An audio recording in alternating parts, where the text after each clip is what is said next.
There was a message that I posted on my Threads account earlier this week, and I said, we tell God that we're not waiting until marriage to have sex. We don't really tell him that, but that's just a decision that we make. So we decide that we're not waiting until marriage to have sex, and then we start having sex, and what happens is that a lot of us are exposed to unnecessary hardships and unnecessary emotions. A lot of us, we experience heartache, we experience jealousy and possessiveness, and develop an unhealthy attachment style to people.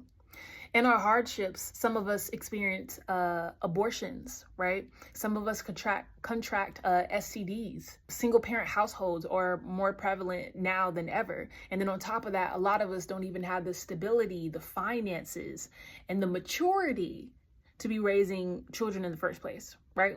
We experience all these things, and then we realize why waiting until marriage to have sex is God's ideal, right?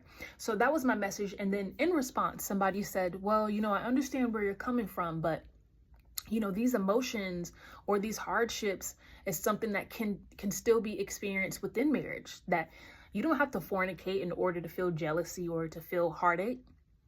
And I responded there, and I'll respond here too, in the event that there are others that have thought this or have responded in the same way, to say, absolutely.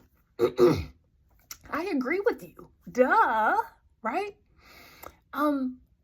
Don't you think that there are times within marriage that we will become jealous over our husband or jealous over our wife? And it's not because of something that they do, but because of how other people act, right?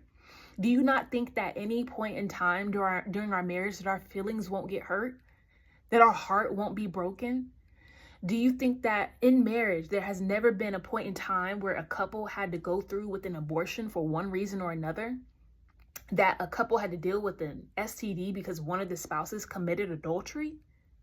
That the married couple now are divorced and now you have a single parent household, right? So those things are bound to come. I don't want to set this image that marriage protects us from the everyday emotions or the common hardships that you and I can experience, right? What I am saying, and what my point is that marriage provides an order that fornication severely lacks. There is no order in fornication. What I'm basically saying is, when you out here having sex in the streets, you are out of order. You're out of order whether you experience jealousy or not. You're out of order whether you experience heartache or not. You're out of order whether you contract an STD or not, whether you end up being a single parent or not. You're still out of order. You can enjoy your relationship. You can experience all the pleasures in the world. Everything can be going right. You're still out of order in the eyes of God. But on top of some folks being out of order, they're out of order and they're heartbroken.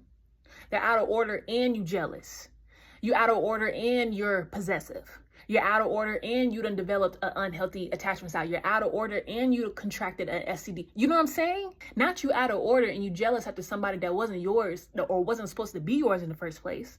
Not you out of order and your heart is broken over someone you wasn't supposed to give your heart to in the first place.